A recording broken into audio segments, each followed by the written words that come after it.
Part 1. You will hear a conversation between a clerk at the inquiries desk of a transport company and a man who is asking for travel information. First, you have some time to look at questions 1 to 5.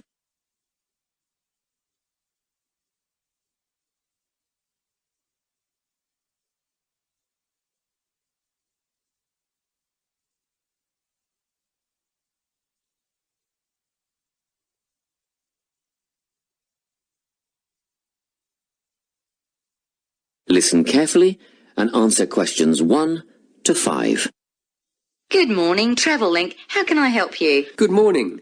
I live in Bayswater and I'd like to get to Harbour City tomorrow before 11 a.m. Well, to get to Bayswater... No, I live in Bayswater. My destination is Harbour City. Oh, sorry.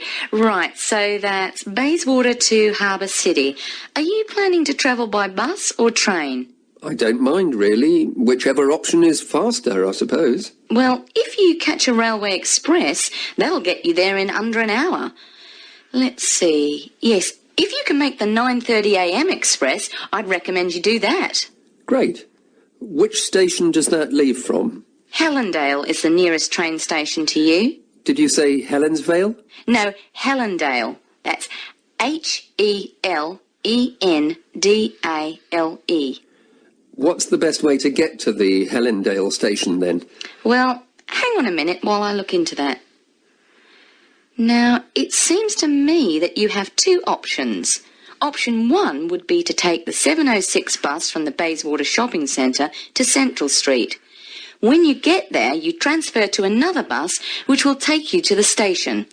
Or the second option, if you don't mind walking a couple of kilometres, is to go directly to Central Street and get straight on the bus going to the train station. OK. Which bus is that? The 792 will take you to the station. I guess the walk will be good for me, so that might be the better option. What time do I catch the 792? There are two buses that should get you to the station on time. One just before 9 o'clock and one just after.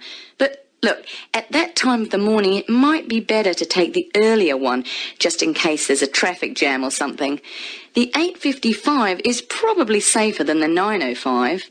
Yeah, I don't want to miss the train, so I'll be sure to get on the 5 to 9 bus. Before you hear the rest of the conversation, you have some time to look at questions 6 to 10.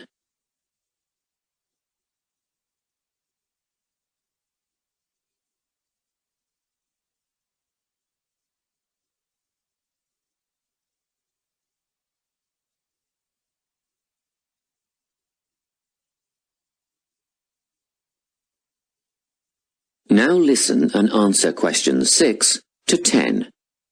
By the way, how much will I have to pay in fares? Well, you can get a ticket on the bus for $1.80 cash, and you'll need $10 each way for the train. Wait, do you have a Travel Link card? No, but I can get one before tomorrow. OK, well, that'll make it considerably cheaper then. The bus will cost $1.50 each way, and the train will be... The train to Harbour City will still cost $10 because you'll be travelling during peak hours in the morning, so no savings there, I'm afraid. However, if you could come back at an off-peak time... What does that mean? Well, if you could start your return journey before 5 p.m. or later than 7:30 in the evening... Actually, I wasn't planning on coming back till at least 8 o'clock anyway. Oh, in that case, you can make quite a saving if you use your Travel Link card. You did say you were planning to purchase one, didn't you? Yes, I'll pick one up later today. Good. That would mean your return train journey would only cost you $7.15 with your card. Thank you. Is there anything else I can help you with? Actually, there is. Do you know if I can use the Travel Link card on ferries? If you're thinking of the Harbour City ferries that go back and forth between the North and South Bank, those are the commuter ferries, then yes. A one-way trip costs $4.50, but with your card you'd make a 20% saving and only pay $3.55. So $3.55 for the commuter ferry. What about the tour boats? You mean the tourist ferries that go upriver on sightseeing tours? No, they only take cash or credit card. They're not part of the Travel Link company. Oh, I see. I don't suppose you know the cost of a tour? In actual fact, I do, because I took a friend on the trip upriver just last week. We decided on the afternoon tour, and that was $35 each, but I understand that you can do the whole day for $65. Thank you. You've been a great help. My pleasure. Enjoy your day out. That is the end of Part 1. You now have half a minute to check your answers to Part 1.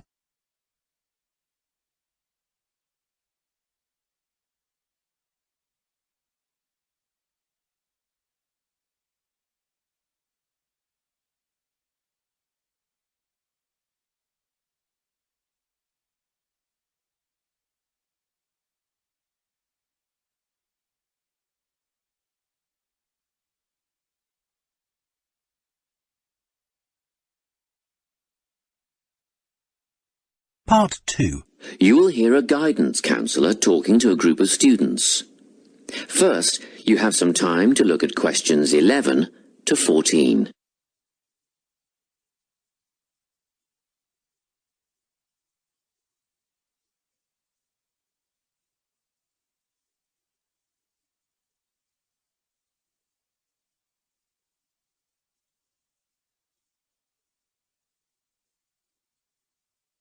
Listen carefully and answer questions 11 to 14. Hello everyone, I'm the Counselling Administrator here at St Ives College, and I've been asked to come and talk to you about our counselling team and the services that we offer. We have 3 professional counsellors here at St Ives, Louise Bagshaw, Tony Denby and Naomi Flynn. They each hold daily one-on-one sessions with students, but which counsellor you see will depend on a number of factors. If you've never used a counsellor before, then you should make an appointment with Naomi Flynn. Naomi specialises in seeing new students and offers a preliminary session where she will talk to you about what you can expect from counselling, followed by some simple questions about what you would like to discuss. This can be really helpful for students who are feeling a bit worried about the counselling process. Naomi is also the best option for students who can only see a counsellor outside office hours. She is not in on Mondays, but starts early on Wednesday mornings and works late on Thursday evenings, so you can see her before your first class or after your last class on those days. Louise staffs our drop-in centre throughout the day. If you need to see someone without a prior appointment, then she is the one to visit. Please note that if you use this service, then Louise will either see you herself or place you with the next available counsellor. If you want to be sure to see the same counsellor on each visit, then we strongly recommend you make an appointment ahead of time. You can do this at reception during office hours or by using our online booking form. Tony is our newest addition to the counselling team. He is our only male counsellor, and he has an extensive background in stress management and relaxation techniques. We encourage anyone who is trying to deal with anxiety to see him. Tony will introduce you to a full range of techniques to help you cope with this problem, such as body awareness, time management, and positive reinforcement. Before you hear the rest of the talk, you have some time to look at questions 15 to 20.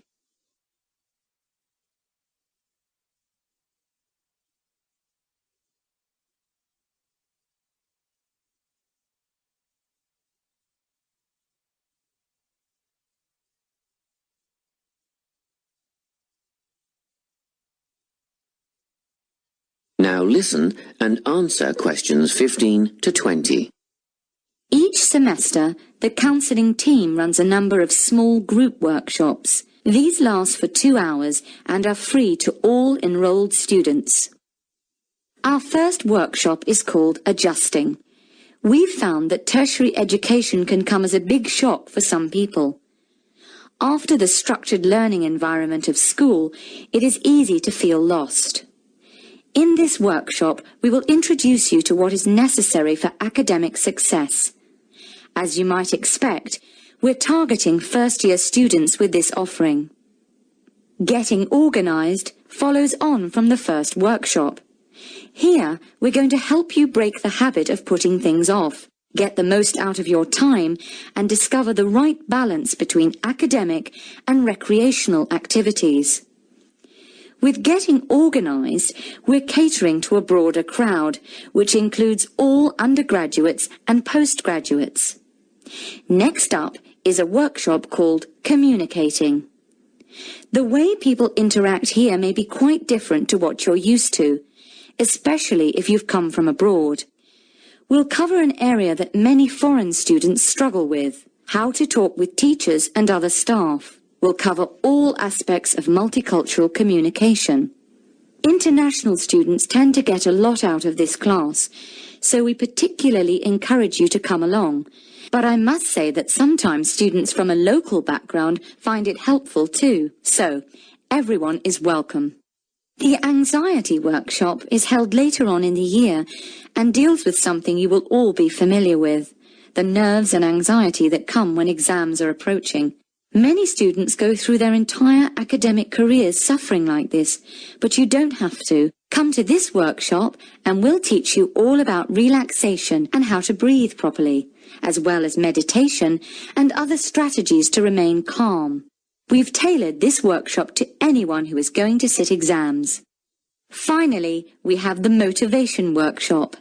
The big topic here is how to stay on target and motivated during long-term research projects. This workshop is strictly for research students, as less advanced students already have several workshops catering to their needs. Well, that's it. Thanks for your time. If you have any questions or want more information about our services, do come and see us at the counselling service. That is the end of Part 2. You now have half a minute to check your answers to Part 2.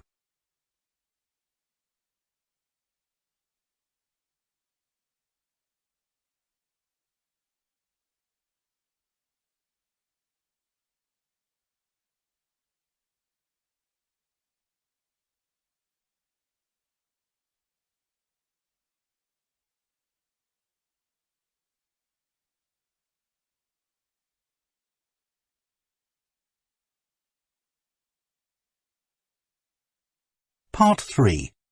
You will hear a conversation between a tutor and two students who are preparing for an English literature test.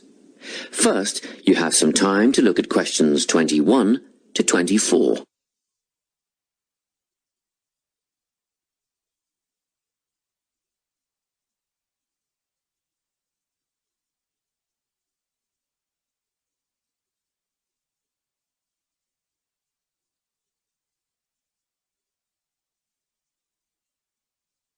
Listen carefully and answer questions 21 to 24. Hello, Lorna, Ian. Glad you could make it. You're the only two who put your names down for this literature tutorial, so let's get started, shall we? I want to run over some aspects of the novel The Secret Garden with you before the test next week. Be sure to take some notes and ask questions if you need to. Hey, Lorna, have you got a spare pen? Sure, here you are. Okay, so the story follows two key characters. You should refer to them as protagonists, who go by the names of Mary Lennox and Colin Craven. The story is set shortly after the turn of the 20th century, and the narrative tracks the development of the protagonists as they learn to overcome their own personal troubles together. That's quite a common storyline, isn't it? Yes, you're right, Lorna. So what can you tell me about the character of Mary? Well, in the beginning, she is an angry, rude child who was orphaned after a cholera outbreak and forced to leave India and move to the United Kingdom to her uncle's house in Yorkshire. That's right. And there she meets Colin, who spends his days in an isolated room, believing himself to be permanently crippled, with no hope of ever gaining the ability to walk. The two strike up a friendship, and gradually learn, by encouraging each other, that they can both become healthy, happy and fulfilled in life. Will we need to remember a lot of these details for the exam? Just the basic outline. Examiners don't want to read a plot summary. They know what the book is about. Focus on narrative techniques instead, such as point of view. What's that mean? It's all about how we see the story.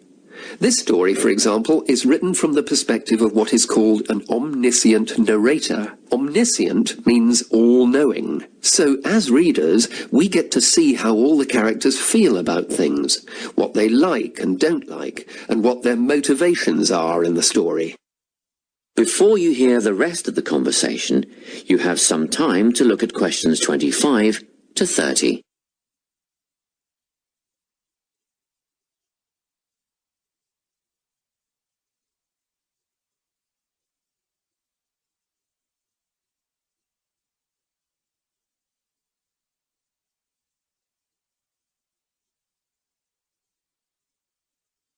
Now listen and answer questions 25 to 30.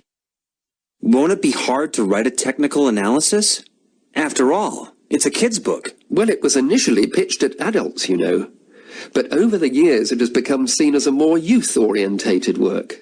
And you're right in a sense.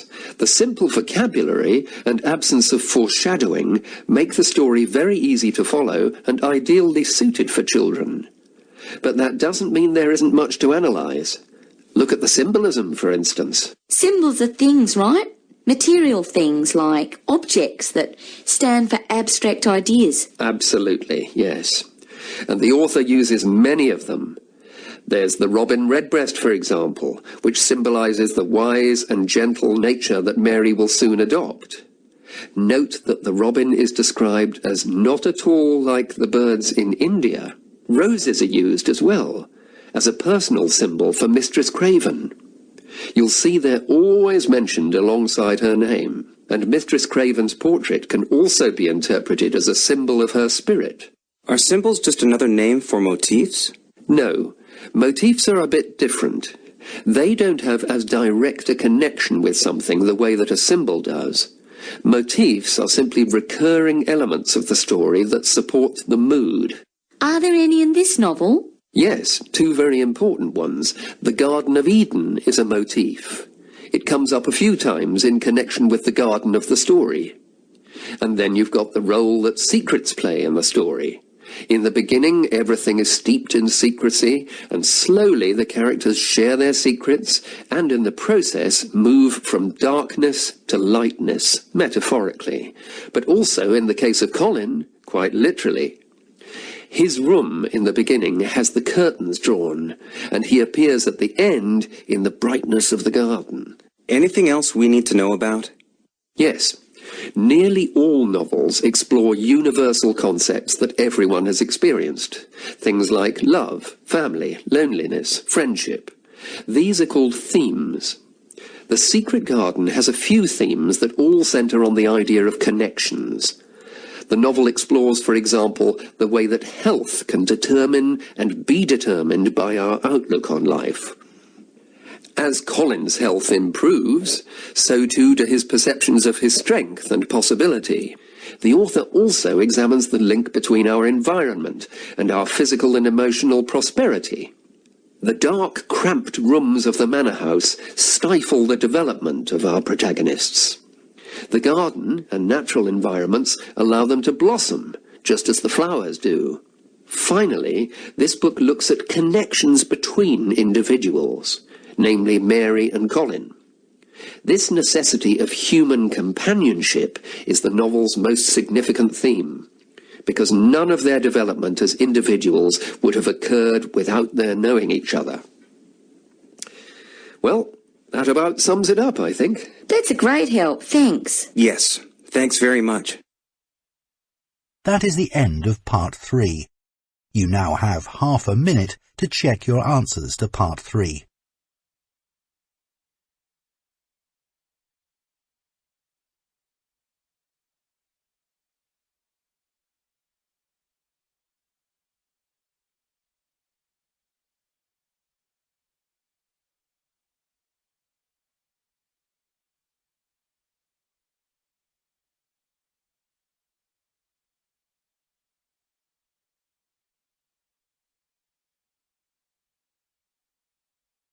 Part 4.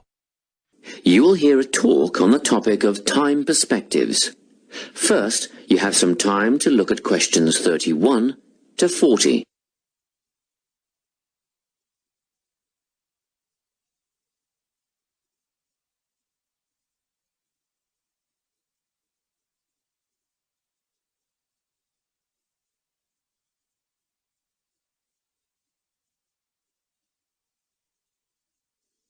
Listen carefully and answer questions 31 to 40. Today, I'm going to be talking about time. Specifically, I'll be looking at how people think about time and how these time perspectives structure our lives. According to social psychologists, there are 6 ways of thinking about time, which are called personal time zones. The first 2 are based in the past. Past positive thinkers spend most of their time in a state of nostalgia, fondly remembering moments such as birthdays, marriages, and important achievements in their life. These are the kinds of people who keep family records, books, and photo albums. People living in the past negative time zone are also absorbed by earlier times, but they focus on all the bad things, regrets, failures, poor decisions. They spend a lot of time thinking about how life could have been. Then, we have people who live in the present. Present hedonists are driven by pleasure and immediate sensation. Their life motto is to have a good time and avoid pain. Present fatalists live in the moment too, but they believe this moment is the product of circumstances entirely beyond their control. It's their fate, whether it's poverty, religion, or society itself. Something stops these people from believing they can play a role in changing their outcomes in life. Life simply is, and that's that. Looking at the future time zone, we can see that people classified as future active are the planners and go-getters. They work rather than play and resist temptation. Decisions are made based on potential consequences, not on the experience itself. A second future-orientated perspective, future fatalistic, is driven by the certainty of life after death and some kind of a judgment day when they will be assessed on how virtuously they have lived and what success they have had in their lives. Okay, let's move on. You might ask, how do these time zones affect our lives? Well, let's start at the beginning. Everyone is brought into this world as a present hedonist. No exceptions. Our initial needs and demands, to be warm, secure, fed, and watered, all stem from the present moment. But things change when we enter formal education. We're taught to stop existing in the moment and to begin thinking about future outcomes. But did you know that every 9 seconds a child in the USA drops out of school? For boys, the rate is much higher than for girls. We could easily say, well, boys just aren't as bright as girls. But the evidence doesn't support this.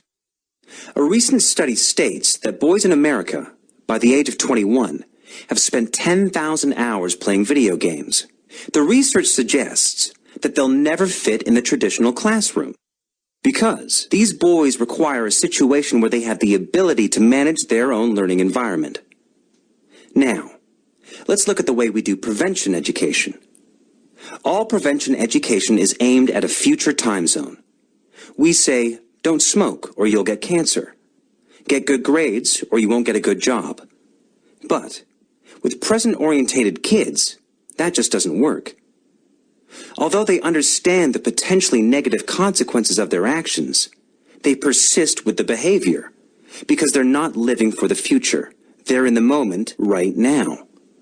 We can't use logic, and it's no use reminding them of potential fallout from their decisions or previous errors of judgment. We've got to get in their minds just as they're about to make a choice. Time perspectives make a big difference in how we value and use our time. When Americans are asked how busy they are, the vast majority report being busier than ever before. They admit to sacrificing their relationships, personal time, and a good night's sleep for their success. 20 years ago, 60% of Americans had sit-down dinners with their families, and now only 20% do. But when they're asked what they would do with an 8-day week, they say, oh, that'd be great. They would spend that time laboring away to achieve more. They're constantly trying to get ahead, to get toward a future point of happiness. So, it's really important to be aware of how other people think about time. We tend to think, oh, that person's really irresponsible, or that guy's power-hungry. But often, what we're looking at is not fundamental differences of personality, but really just different ways of thinking about time. Seeing these conflicts as differences in time perspective, rather than distinctions of character, can facilitate more effective cooperation between people and get the most out of each person's individual strengths. That is the end of part 4. You now have half a minute to check your answers.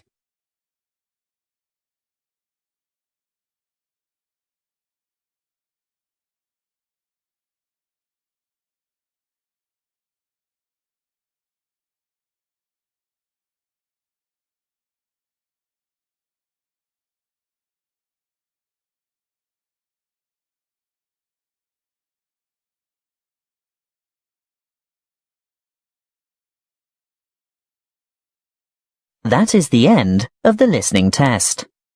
You now have 10 minutes to transfer your answers to the listening answer sheet.